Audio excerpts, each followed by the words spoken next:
And people love to act like being petty or getting revenge or matching energy is a flex. They think it gives them the power, they think it gives them some sense of control, but it actually does the opposite. Because if someone can adjust your thermostat and the way you react and cause you to match energy and do all this stuff, are you really in control? Or do you lack self control?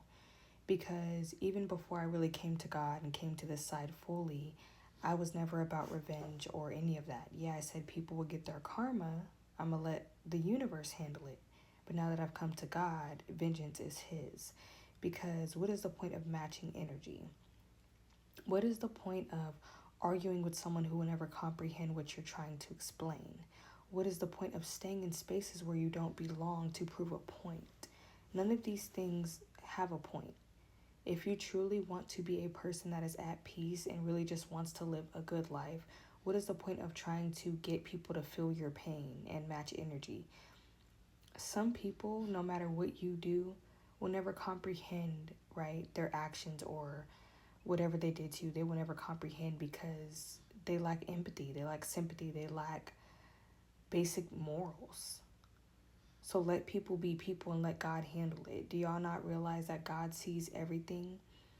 Whatever is done will be handled in some sort, whether it is on this earth or beyond this earth when they pass. Basically, where will they end up? And that should be enough. And another part to that is a lot of us feel like, oh, I'll be satisfied if I get justice in this way or if this happens. We have no control over that, right? That is God's choice. So if they go to jail, if they get charged, if they get exposed, any of these things, we have no control over that. What we have control over is us forgiving them and us not holding a grudge, us being at peace and continuing to be the light, right? We don't want to match energy. We don't want to feel like we get to make the decision on what vengeance looks like, because that's not within our means, that's not within our control, that's not our position on earth. So when we talk about forgiveness, when we talk about revenge and all this stuff, I'm not on the same page with all that, because at the end of the day, no matter what was done to me, I will never go seek revenge. I will never, because I wouldn't be able to live with myself knowing that I did something to somebody, no matter what was done, because I know it will be handled.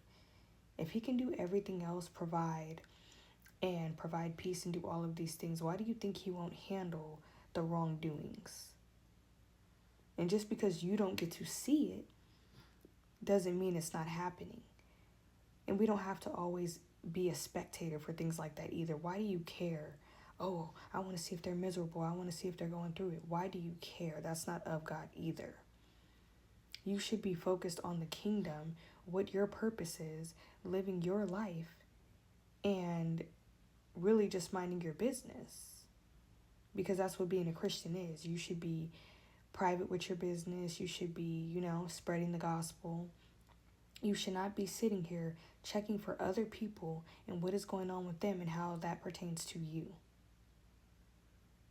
You should not be gossiping about it either. Like, you could talk about a person and be like, oh, they said this has hurt my feelings, but I don't believe in, oh, they're this, and that for doing this to me. I don't believe in that, because what is the point? Whatever energy you put out comes back to you. Let's put out the light and the love and stop all this revenge, rah-rah stuff and let it go.